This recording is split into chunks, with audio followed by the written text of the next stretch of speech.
This assessment gives us a specific rotation measured to be 52.7 and asks us to tell what the observed rotation would be given the numbers shown.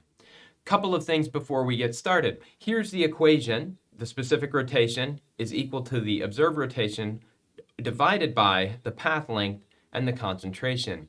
Specifically, the concentration is in grams per 100 milliliters, and the path length is in decimeters.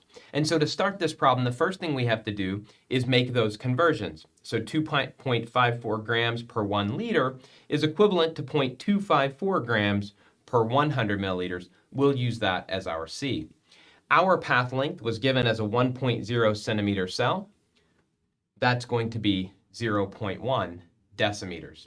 When we put those numbers into the equation, we get that 52.7 is equal to alpha divided by 0.1 decimeter times 0.254.